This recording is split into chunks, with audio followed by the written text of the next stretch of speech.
الضالين آمين. أعوذ بالله من الشيطان الرجيم. بسم الله الرحمن الرحيم. الحمد لله رب العالمين والصلاة والسلام على سيدنا محمد أشرف المرسلين وعلى آله وصحبه أجمعين. اللهم افتح علينا حكمتك وانشر علينا من خزائن رحمتك يا أرحم الراحمين. اللهم فقهنا في الدين وعلمنا بتأويل. ربنا زدنا علما وارزقنا فهما.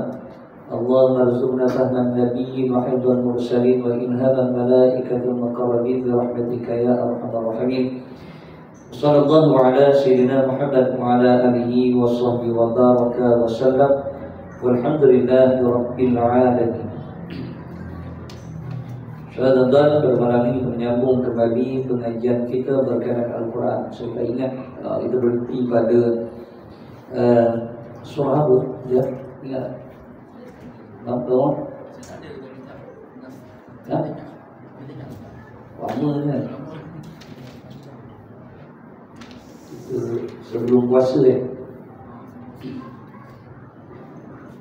Surah At-Tawi. Lepas tak silap kita berhenti pada surah Al-A'la. Maka kita masuk pada ini surah yang baru. Terlihat berkenaan dengan surah Al-Buruj. Berkenaan surah Al-Buruj yaitu pada muka surat 590. Surah Al-Buruj yaitu muka surat 590. Disebut berkenaan dengan surah Al-Buruj. Surah Al-Buruj ini menceritakan berkenaan dengan bintang buruj. Bahasa Arab buruj ni bintang. Yang mana surah ini merupakan surah Makkiyah, yang merupakan surah yang ke-85 dan yang mengandungi 22 ayat. Mengandungi 22 ayat. A'udzu billahi minasy syaithanir rajim. Was-samaa'i dzatil buruj. Pada ayat yang pertama Allah Subhanahu wa taala bersumpah yaitu demi as-sama', yaitu demi langit. Demi langit dan yang mempunyai al-buruj, yaitu yang terdapat padanya al-buruj, yaitu gugusan bintang. Kalau kita lihat perbahasan para ulama berkenaan dengan al-buruj, berkenaan dengan tempat peredaran bintang ini dari 12 tempat peredaran bintang yang mana disebutkan oleh para ulama. Perbahasan berkaitan dengan berkenaan dengan al-buruj ini, tempat peredaran bintang. Maka pada ayat ini Allah Subhanahu wa taala bersumpah dengan dua di antara ciptaannya. Satu yaitu langit, yang kedua buruj, yaitu bintang. Allah Subhanahu wa taala bersumpah ini pada penciptaannya nak menunjukkan akan kekuasaan dia. Allah Subhanahu wa taala itu Maha berkuasa. Allah itu berhak untuk melakukan apa saja. Terlihat langit itu yang mana Allah jadikan langit itu seluas-luasnya. Kalau kita naik kapal terbang, masuk dekat dalam awan turun, terlihat bagaimana kebesaran Allah Subhanahu wa taala. Maha hebatnya Allah Subhanahu wa taala. Dia ada lapisan-lapisan ini, lapisan demi lapisan demi lapisan yang berkenaan dengan langit ini. Sehingga disebutkan langit ini dia ada 7 lapisan. 7 lapisan langit. Maknanya kita ni langit yang kita nampak tu mungkin baru lapisan yang pertama. Belum pernah kita masuk mungkin lapisan kedua, lapisan ketiga dan sebagainya. Tapi kalau kita lihat sarjana barat, dia dah berani mencabar. Di antaranya pernah dibuat satu terjunan daripada mana? Daripada tempat satu terjunan yang dibuat oleh seorang astronaut daripada Amerika Syarikat, yang dia terjun daripada pusat ISIS. Tempat Allah Akbar. Satelit ya. Dia terjun daripada atas. Dia terjun dan mendarat di bumi ya. Dengan kelajuan yang sangat laju. Itu di antara yang dilakukan oleh sarjana-sarjana barat, orang-orang barat. Kita orang Islam hanya melihat ya, kita tak ada buat apa. Tapi orang barat dia meneroka. Tapi bezanya dia meneroka pun dia tak beriman pada Allah. Itu bezanya kita yang tak menerokai, yang hanya belajar secara teori. Tapi yang penting apa? Kita percaya bahawa yang kita nampak nikmat yang besar, kehebatan ciptaan langit itu yang sangat diagung-agungkan oleh orang-orang barat, itu semua adalah diciptakan oleh Allah Subhanahu wa taala. Semuanya diciptakan oleh Allah. Sebab itu kita kena berbalik kepada Allah dengan kita mengucapkan tasbih kepada-Nya. Ucapkan subhanallah, maha suci Allah yang menciptakan. Hebatnya bagaimana Allah menciptakan langit itu berlapis-lapis ya. Berlapis-lapis. Dan al-buruj, yaitu berkenaan dengan bintang. Bintang ni dia mainkan peranan yang sangat besar berkenaan bintang. Antaranya peranan bintang ini ialah bagaimana penetapan berkenaan dengan arah kiblat. Sebelum adanya teknologi pada hari ini, zaman dulu penetapan arah kiblat adalah dengan melihat kepada arah bintang. Itu peranan bintang ini sangat penting. Begitu juga ini adalah salah satu juga nak menentukan berkenaan dengan kedudukan bumi ini, mana utara, mana selatan, mana timur, mana barat. Dulu juga mengikut kepada kedudukan bintang. Tentu pada zaman dulu ataupun sekarang pun, kalaulah kata orang yang sesat, terutama sekali mereka yang belajar berkenaan dengan astronomi, yang belajar berkenaan ilmu falak, kalau katalah dia sesat, tautan dan sebagainya, dengan dia melihat kepada arah bintang tu, dia boleh tahu mana utara, mana selatan, mana timur, mana barat. Walaupun bukan ataupun tidak ada teknologi, walaupun tidak ada teknologi. Itu peranan bintang. Begitu juga menentukan berkenaan dengan kedudukan waktu. Begitu juga peranannya dalam menentukan berkenaan dengan hari-hari yang tertentu. Itu peranan golongan astronomi dulu sangat besar. Kalau lihat sarjana-sarjana dulu, kebanyakannya ahli astronomi dan sebagainya, semuanya di kalangan orang Islam, Ibnu Sina dan sebagainya. Tapi hari ini dipelopori, dia dah mula dikuasai oleh orang-orang barat. Dulu pelopornya adalah daripada sarjana-sarjana Islam. Kita belajar dulu, kalau belajar sains, belajar matematik kan, semuanya pengasasnya adalah orang Islam itu.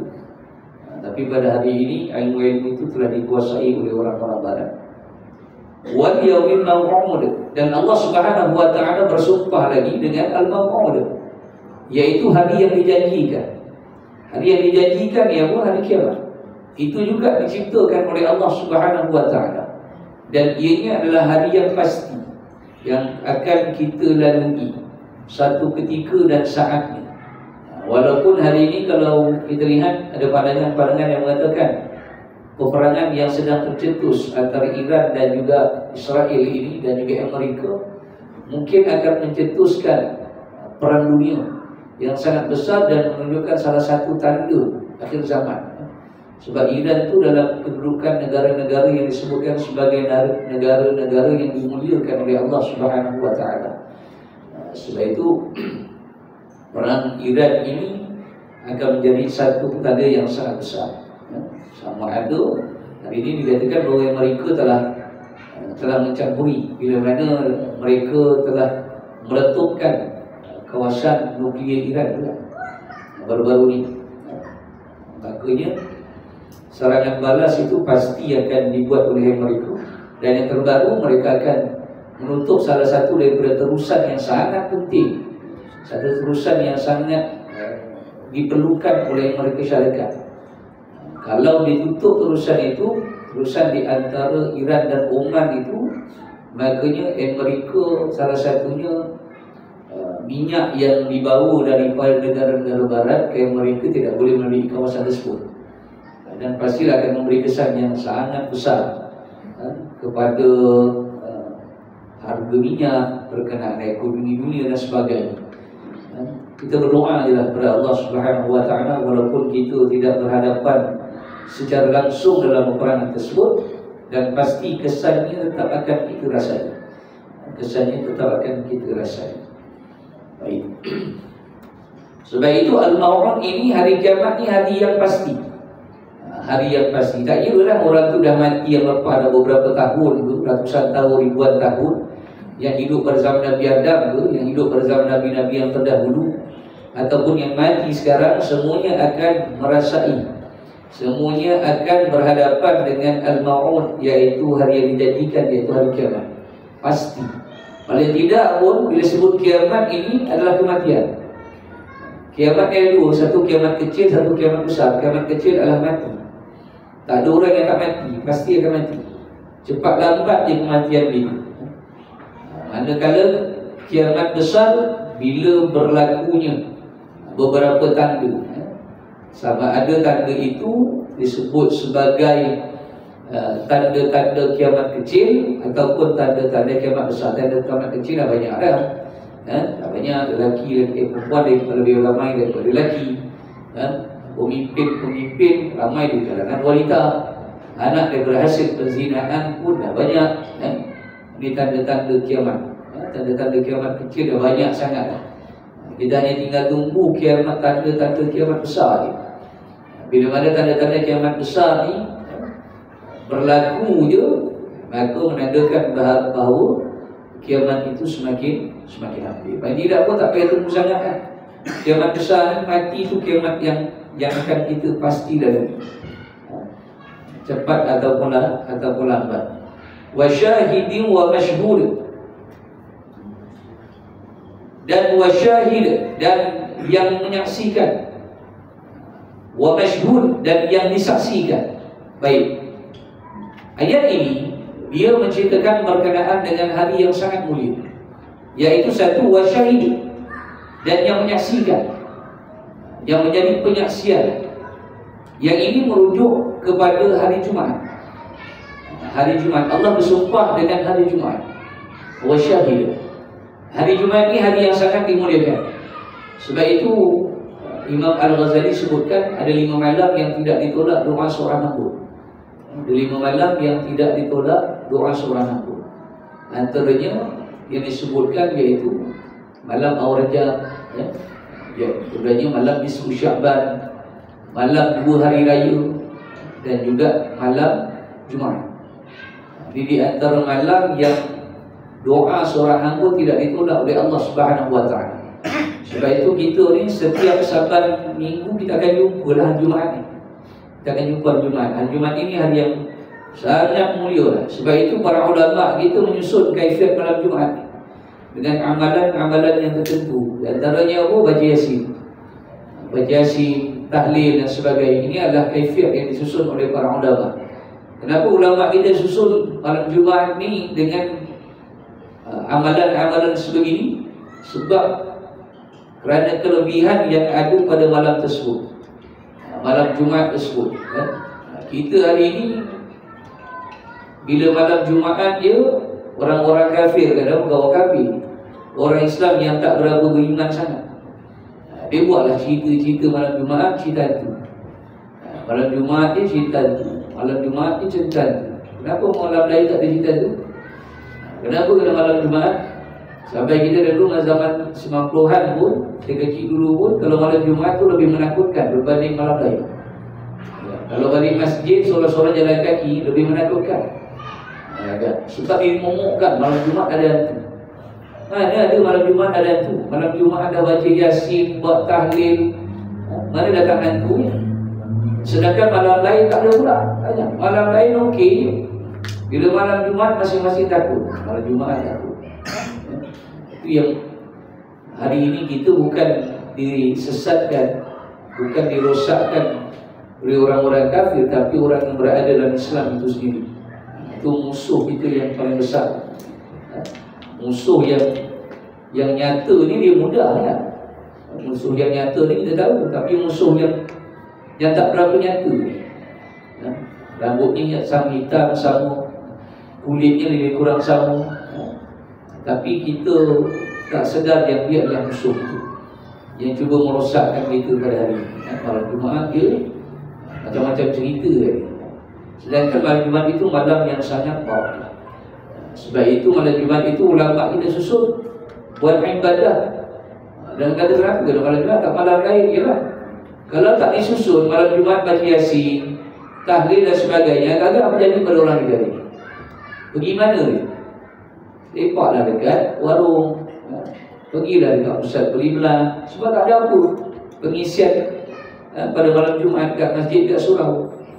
Sebab itu orang tua-tua kita dulu kalau malam Jumaat dia pergi masjid baca Yasin. Macam tu. Pergi masjid baca Yasin. Kita ingat, tua-tua kita ingat. Baca Yasin, tahlil. Sebab itu ada masjid-masjid dan surau yang dia mula menghakis amalan-amalan begini. Kita kalau jumpa je imam yang macam ni, kita buang. Nampak sangatlah dia Wahabi tu. Kita kata dia Wahabi, dia tak ragu. Kita kata dia Wahabi, dia tak ragu. Tapi dia punya amalan dia, perlakuan dia, perbuatan dia nampak macam Wahabi. Tapi kadang-kadang dia bukan Wahabi. Saya mudah je, jadi macam ni bukan Wahabi. Dia malas. Itu dia malas. Dia bukan Wahabi, tapi dia malas. Dia ikut-ikut.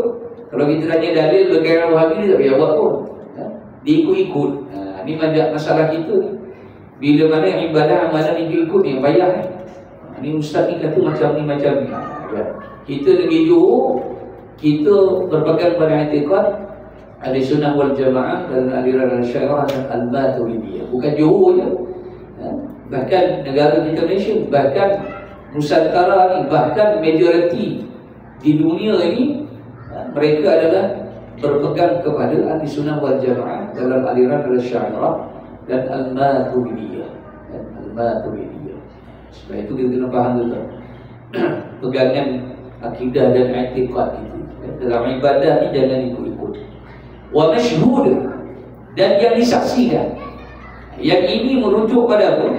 Dia merujuk kepada hari Arafah, hari yang baru kita lalui pada 9 Zulhijjah. 9 Zulhijjah sebelum hari raya Idul, sebelum hari raya Idul Adha. Dia merujuk kepada hari Arafah. Hari Arafah ni hari yang sangat mulia, hari kemuncak bagi mereka yang melaksanakan ibadah haji. Mereka yang berkumpul di padang Arafah, dan ketika mana mereka melakukan ibadah wukuf di sana. Sebab itu kalau orang yang tidak hadir, tidak bermalam, tidak berada di padang Arafah, maka ibadah hajinya tidak sah.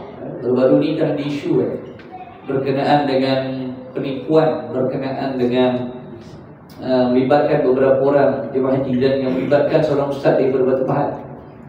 Dan saya kenal ustaz agak mengagumkan orang Batu Pahat. Dan yang ramai kebanyakan yang ikut pun Batu Pahat juga. Orang ada punduk dan sebagainya. Saya percaya ramai di kalangan orang-orang kita hari ini yang pergi secara DIY. Ini masalah pergi DIY. Pergi DIY, pergi yang naik basikal, kan apa ya? Naik basikal. Ada sana seorang artis, apa nama dia? Amar. Dia naik basikal sampai sana tak boleh masuk. Kata balik. Itu kerajaan Arab Saudi sangat ketat dalam memberikan visa. Mereka yang menggunakan visa pelancong tidak dibenarkan untuk melaksanakan ibadah haji. Visa ni visa haji lah, bukan visa pelancong. Begitu juga ramai orang kita hari ni buat macam tu, DIY.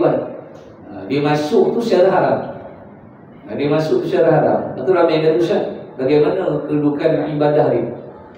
Sebagaimana yang dimaklumkan siasatan yang dibuat dekat Jabatan Agama kepada kes ni lah, sebab kes ni melibatkan negeri Johor. Kes tu melibatkan negeri Johor, yang mana Paling ramai sangkut ni ketika mana mereka nak pergi ke Mina. Nak masuk ke Mina tu tak lepas. Nak masuk ke Mina tu memang sangat ketat kerajaan Arab Saudi untuk tahun ni dan tahun-tahun yang mendatang. Sebab jemaah haji ni dah terlalu ramai dah. Terlalu ramai. Dan sebab itu dia kena hadkan. Dapat dia ditangkap, dihantar balik serta-merta. Serta-merta dia hantar balik. Tak ada seminggu ke 2 minggu tak ada. Dihantar balik terus. Jadinya yang berduka ceritakan untuk tahun ni ada yang melibatkan rakyat Malaysia yang melibatkan rakyat Malaysia. Sedangkan tabung haji ni diiktiraf sebagai satu organisasi yang paling baik, yang terbaik di dunia. Jemaah haji Malaysia ni jemaah haji yang terbaik. Bila sebut Malaysia je, banyak keistimewaan akan diberikan oleh tentera-tentera yang berada di sana, Malaysia. Sebab dia sangat menghormati jemaah haji Malaysia. Tapi bila mana kes-kes ini berlaku, dia akan memburukkan nama baik Malaysia. Makanya bila dia tak ada visa, maka dia tak boleh masuk ke Mina. Tak boleh masuk. Jadi dia melalui macam-macam jalan. Memang banyak sangat jalan. Masuk gurun, panjat gunung. Bukan yang mudah tuan. Bukan satu yang mudah. Kat padang pasir panas terik tuan. Kalau yang lelaki, bukan kadang-kadang yang muda yang saya tengok jemaah haji yang mengikuti rombongan ustaz tu, yang tua tu, yang perempuan pun ada. Yang perempuan pun ada. Sebab itu janganlah terlibat dengan apa sedikit-sedikit macam ni ataupun package yang sebegini. Package yang sebegini. Kerana boleh menyusahkan kita. Dalam Islam ni mudah. Syarat untuk mengerjakan haji ni apa? Mampu. Syaratnya mampu. Mampu ni kata bukan dari seluruh duit dia. Memang kadang-kadang kita duit, cukup duit kita. Tapi mampu tu kita kena ingat bahawa kita di Malaysia ni ada organisasi yang diamanahkan untuk menjaga dalam bahagian urusan tabung haji berkenaan dengan ibadah haji. Jadinya kemampuan kita ni di antara tadi lah. Kita kena ikut giliran yang ditetapkan oleh lembaga urusan tabung haji. Jangan takut dan rendah. Yang paling penting dalam hidup kita ni buka akaun dekat tabung haji. Jangan sampai tak ada akaun dekat tabung haji. Itu je. Bila kita buka akaun dekat tabung haji, hari ni buka 1,300 dah boleh daftar haji. 1,300 dah boleh daftar haji. Cuma kalau hari ni daftar haji tahun 150 tahun akan datang baru pergi. Dah jadi tulang belulang. Dah jadi tulang. Tapi tak apa tuan.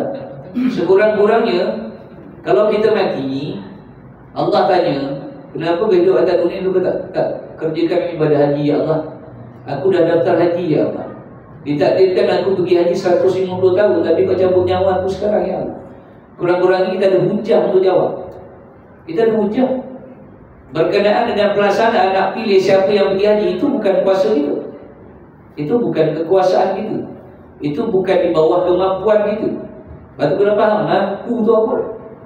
Bukan semata-mata kita ada duit. Mari yang ada duit maki hamun staf kat tabung haji tu. Duit saya dah cukup gini-gini tu, dimaki hamun dia. Apatah lagi mulai tahun lepas mereka dah mengerjakan ibadah haji, namun mereka dah ditolak ke belakang atau pada nama dah dikeluarkan, dah tak dibenarkan untuk mengulang kembali mulai tahun lepas. Jadi ini bagi memberi peluang lah bagi mereka yang belum mengerjakan ibadah haji. Jadi ini mudah gitu. Buat apa kita nak menyusahkan diri kita tak? Pergi package yang lain yang menyusahkan diri kita dengan siapa pun. Ada yang sampai pergi secara DIY. DIY ni dia masuk tu secara haram. Dia pakai, kalau dia bisa, dia pakai, kalau kadang jemaah haji Malaysia ni, kalau tentera dekat sana, tentera dekat Arab Saudi, dekat Mekah, dia tengok dia jemaah haji Malaysia pakai tag tu, biasa dia tak tanya pun, dia sudah jalan. Tapi sangkaan baik tu diguna secara salah, oleh golongan-golongan yang tadi tu. Dia palsukan tadi tu, visa tu. Dia palsukan tag tu.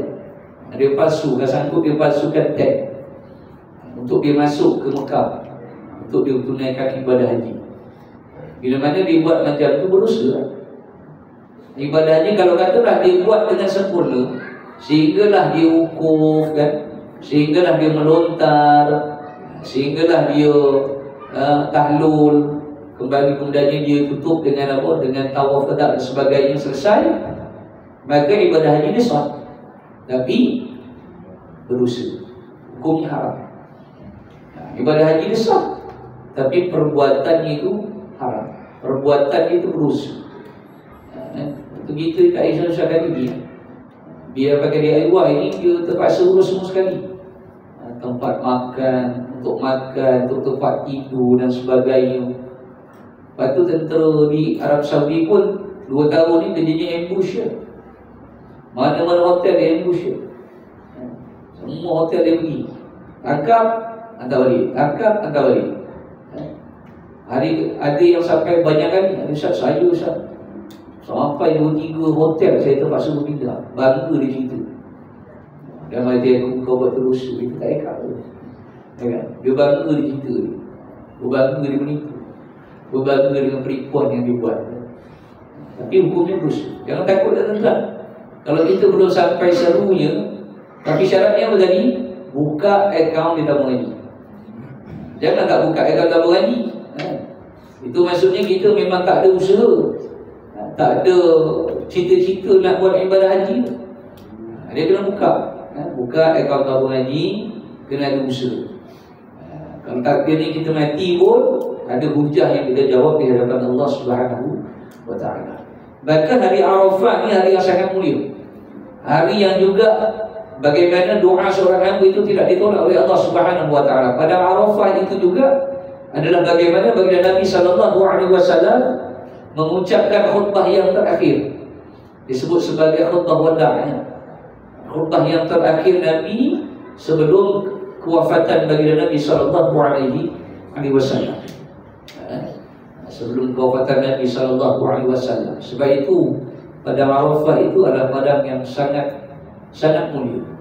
Dan juga diberikan gambaran tamsilan oleh para ulama bagaimana gambaran di Arafah itu juga adalah gambaran bagaimana ketika mana manusia nanti akan dikumpulkan oleh Allah Subhanahu wa ta'ala di padang mahsyar. Cuma dekat padang mahsyar tak ada kemah, tak ada bilik air, tak ada pokok, tak ada bukit, tak ada ratu pada mahsyar. Kalau dekat padang Arafah tu semuanya serba putih. Serba putih. Yang lelaki, yang perempuan, semuanya hanya dengan pakaian ihram semata-mata saja. Tapi ketika mana berada di padang mahsyar, tak ada pakaian langsung tak ada. Masa itu tak adalah ya Allah tak main pun, tak ada rasa main pun. Masing-masing fikir di masing-masing je, macam mana nak selamatkan diri, macam mana nak kumpul pahala itu je, untuk dibicarakan oleh Allah Subhanahu wa ta'ala. Dan juga disebutkan dalam riwayat keadaan di padang mahsyar ini, manusia ini tidak berpakaian. Satu, tak berpakaian. Yang kedua, matahari itu hanya sejengkal lebar kepala. Matahari hanya sejengkal.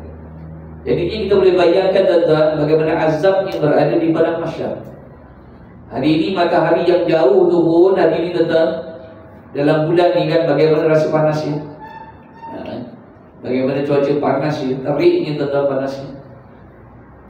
Hari kiamat nanti pada ketika mana manusia dikumpulkan di padang mahsyar, matahari itu hanya sejengkal daripada kepala, sejengkal. Dan disebutkan dalam riwayat ada manusia yang ditenggelamkan dengan peluhnya sehingga ke buku lali, sehingga ke buku lali. Ada yang akan ditenggelamkan oleh peluhnya sendiri sehingga ke lutut. Ada yang ditenggelamkan sehingga ke paras pinggang. Ada yang ditenggelamkan oleh peluhnya sendiri sehingga ke paras leher. Ada yang sampai paras hidung dan ada yang tenggelam. Ini berdasarkan kepada amalan yang kita buat ke atas dunia. Sebab itu persediaan dan kesiapan kita buatlah baik atas dunia. buatlah baik atas dunia. Itu ya. Apa juga yang kita buat, yang kita buat semua kena fikirkan. Kita kena fikir Allah Subhanahu wa ta'ala. Itu bahagian untuk masing-masing. Walaupun masing-masing duduk kat padang yang sama, duduk kat padang Arafah tu sama je, tapi kekuasaan Allah tu dijadikan tadi ada yang tenggelam dengan peluh ni sampai paras buku lali je. Ada yang ditenggelamkan sampai paras lutut. Ada yang habis tenggelam. Kita duk fikir macam mana Allah. Sebab itu kita ni tak mampu untuk melawan kekuasaan Allah. Akal kita hebat mana pun tak mampu. Tak mampu kita nak melawan kekuasaan Allah. Tak mampu kita nak menandingi ilmu Allah. Tak mampu kita. Sebab itu buatlah persiapan dan persediaan. Qutila ashabul ukhdud. Dan kemudiannya pada ayat yang keempat ni tuan-tuan, binasalah orang yang membuat parit, yaitu para pembesar Najran di Yaman. Qutila ashabul ukhdud. Ashabul ukhdud siapa tuan-tuan? Baik, seorang raja di Najran di Yaman ni tuan-tuan. Dia seorang pemimpin yang sangat zalim. Seorang pemimpin yang sangat zalim. Bagaimana orang yang tidak mahu mengikuti apa yang dibawa oleh mereka, ataupun yang berubah daripada agama yang dianuti daripada nenek moyang mereka terdahulu, menyembah berhala, menyembah matahari. Dan ada di antara mereka yang kembali kepada fitrah. Mereka kembali kepada fitrah. Ada di antara mereka yang memeluk Islam. Jadi ini apa yang dilakukan oleh raja di Najran ni tuan-tuan, dekat Yaman ini, para pembesar Najran, yang mana mereka menggali parit. Mereka menggali parit macam kolam pula. Dan apa yang dibuat, mereka buat unggun api di dalamnya. Mereka buat unggun api di dalamnya.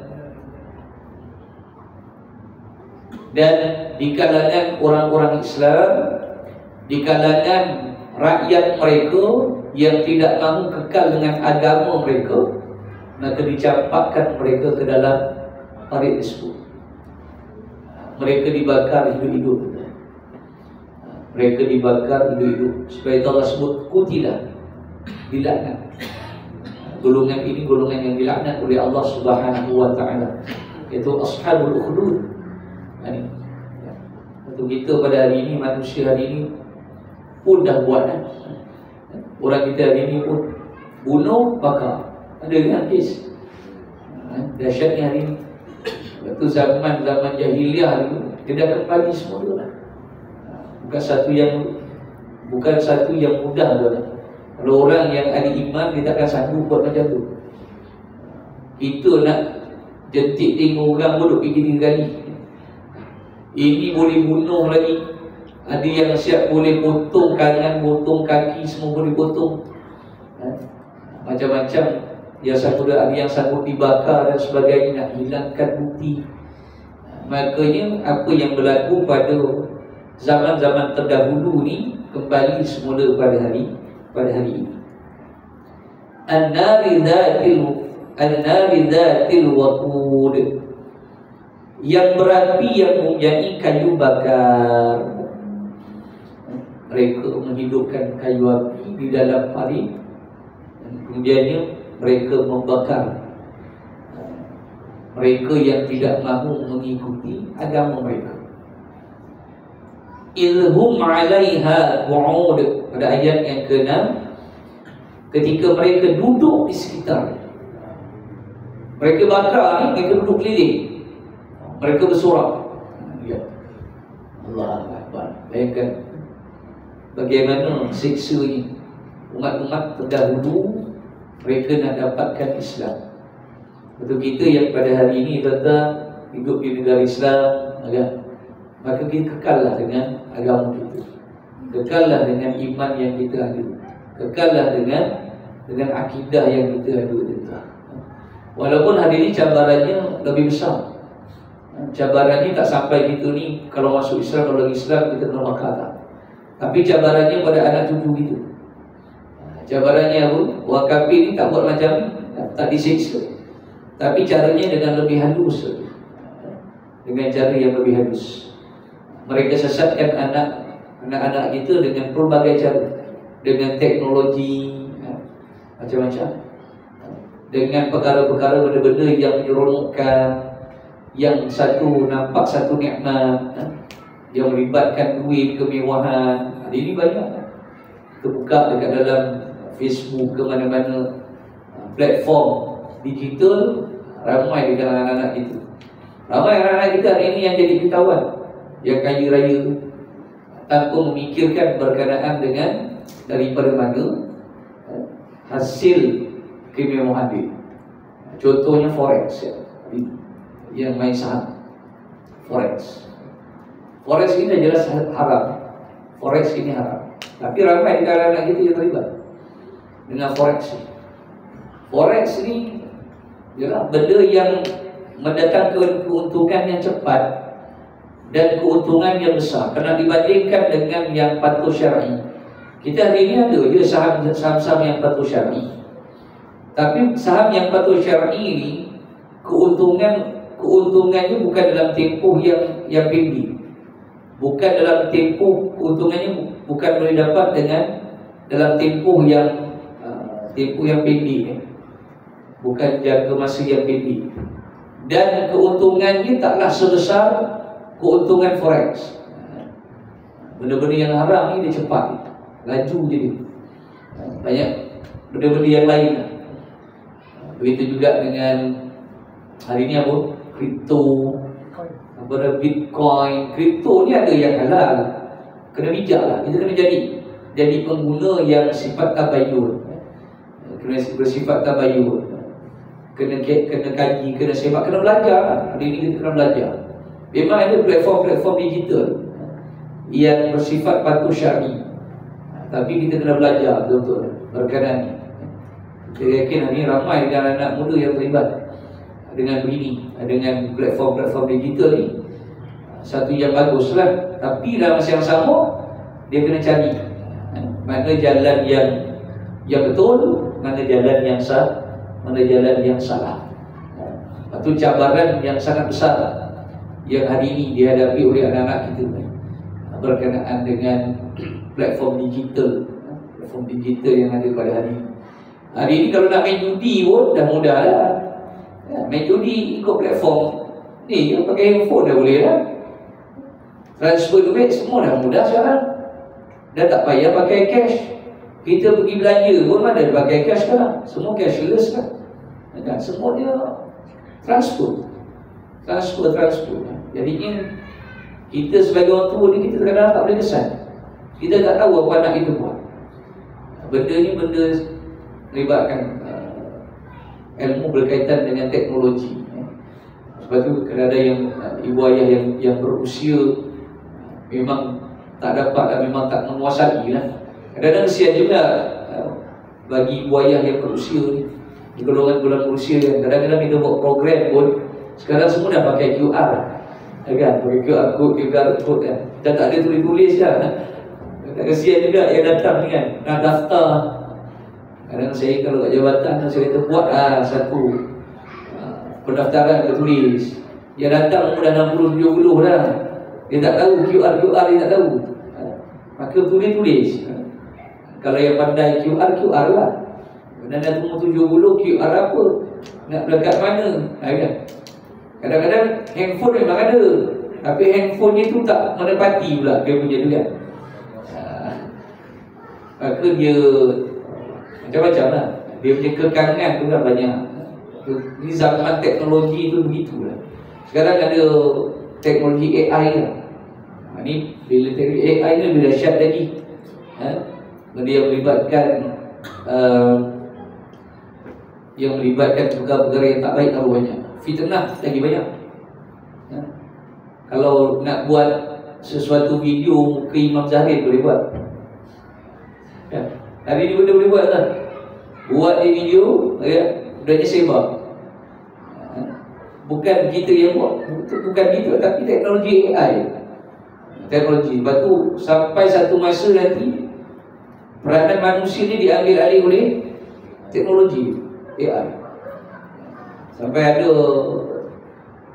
satu radio ni, pembaca dia punya DJ radio tu, salah seorangnya AI. Dia nak setting macam mana buat lah. Nak suara macam mana semua dia buat.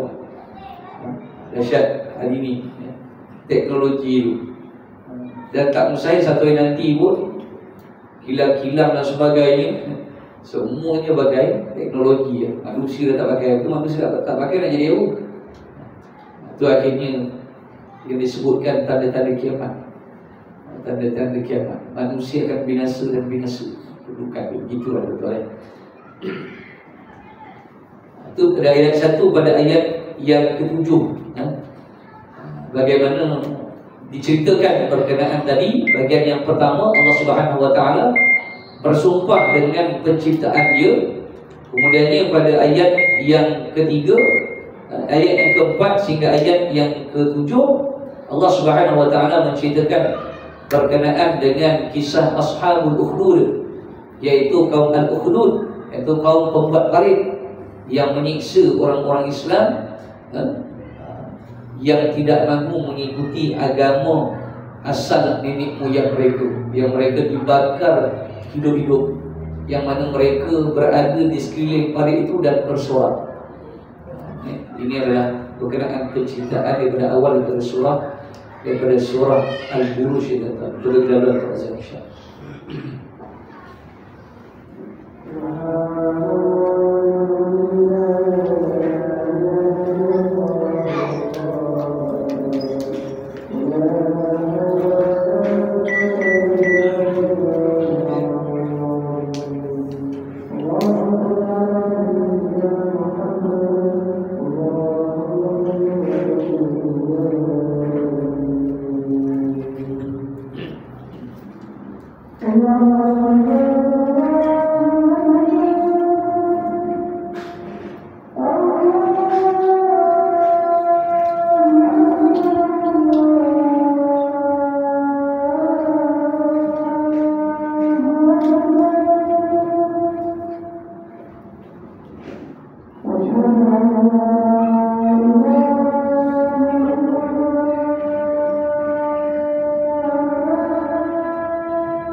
Bapak yang dirahmati oleh Allah Subhanahu wa taala, terlihat berkenaan dengan hukum tajwid pada ayat yang kita baca tadi.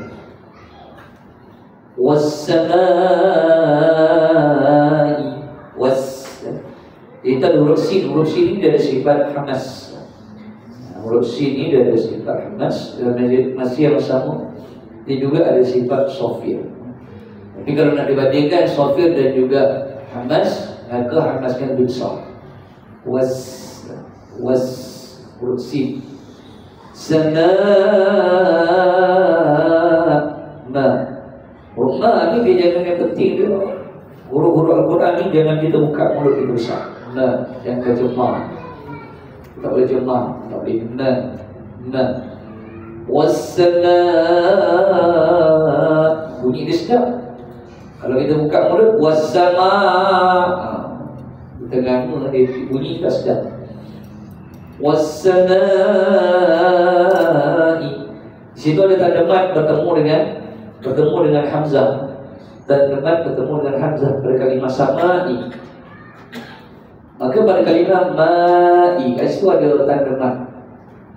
Tanda mat ni dia bertemu dengan hamzah, dia duduk dalam satu kalimah yang sama. Maka dibaca dengan kadar, kalau kita teruskan bacaan, dibaca dengan hukumnya adalah nak wajib mutasil. Kita baca dengan kadarnya adalah 5 harakat. Dibaca dengan 5 harakat. Kalau kita berhenti was-samaa, maka kita baca dengan 6. Itu dia punya sifir dia lah, 5 dan 6. Terus baca 5, berhenti baca 6. Idzatil buruj. Bila huruf yang berbaris dhammah baris depan, maka sifat mulut kita ni muncul. Buruj.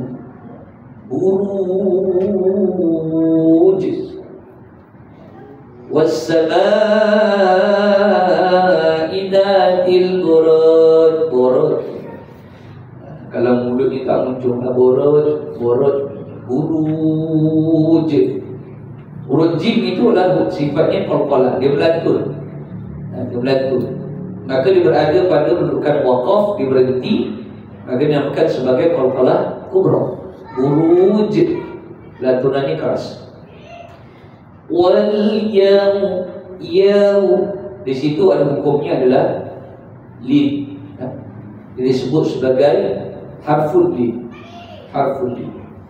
Kalau kita teruskan bacaan, dinamanya harful lin, huruf lin.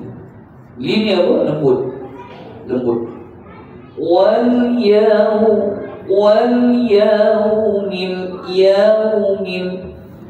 Dia tak boleh wal yaw dia kasar, dia kena lembut. Wal yaumil. Kalau kita berhenti wal yaum, maka hukumnya adalah mati. Maksudnya kalau kita terus hanya kita lembutkan kalimah tersebut, wal yaumil, lembutkan saja. Tapi kalau kita berhenti, di situ ada mat. Bila sebut mat, dia ada qadarnya. Wal yaum. Madlib, kalau katalah kita berhenti, di situ ada 2 pandangan ulama. Sama ada dia boleh jadi madlib dan juga dia boleh jadi mad arid disukun. Makanya dia boleh dibaca dengan 3 wajah. Dia boleh baca dengan 2, boleh baca dengan 4, ataupun baca dengan 6 harakat. Kalau baca 2, wal yaum, baca 4, wal yaum. Baca 6, wal yaum. Ya tak boleh. Kalau berhenti wal yaum, yang itu tak boleh. Dia tak boleh berhenti baca tu. Contohnya kalau kita baca surah apa tu, dalam tu ada surah lazim kan? Yang kita baca banyak tu, yang melibatkan hukum melibatkan maklum dalam surah tersebut. Lepas tu kena sangat berhati-hati kalau baca hati-hati kalau kita baca surah tersebut, iaitu surah Al-Ma'idah, surah Quraisy. Li'ilafi Quraisy li'ilafi Quraisy ilafihim rihlatash syita'i was-sayf. Itu kasar katakan. Syita'i was-sayf falyabudu rabb hadzal bait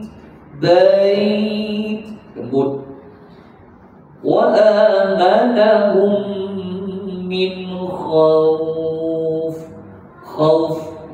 Banyak orang baca macam tu, maka bacaannya itu tidak betul-betul, bacaannya tak tepat. Itu kena sangat berhati-hati.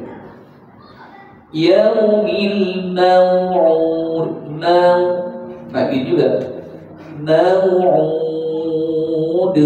dari sini qalqalah kubra. Wa syahidin, tanwin bertemu waw kaisar diidgham ma'al gunnah. Idgham masukkan apa? Tanwin itu dimasukkan dalam huruf waw. Wa syahidin idgham ma'a beserta al-gunnah demu. Syahidin hamim itu adalah demu. Wa mash, sifat huruf shin sifat tafashi. Wa mashhud qalqalah. Kutila rosat lagi sekali, sifat huruf sad huruf sad ini lidah naik atas, lidah kalau kata kita baca Fatihah, ihdinas naik. Kalau ihdinas duduk senyum, itu huruf sin, huruf sin salah huruf di huruf sad. Ihdinas nafsi, ketika si lidah masih ke atas. Kebanyakan orang bila si turun dia, bila si turun dia jadi sin, sedangkan dia masih sad. Ihdinas si masih ke atas rosad.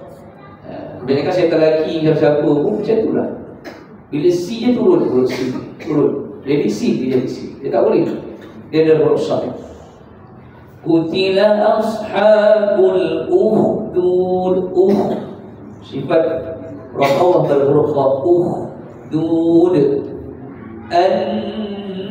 Satu an-naridatil waqud, ujung kalimat huruf dal qalqalah kubra.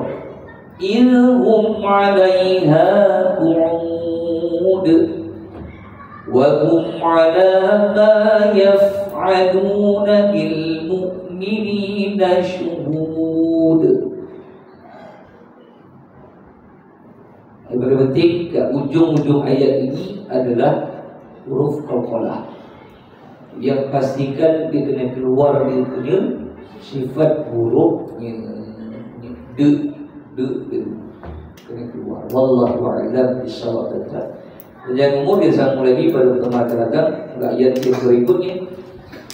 Aku qali hadza wa astaghfirullahal azim li wa lakum wa billahi taufiq. Wassalamu alaikum warahmatullahi wabarakatuh.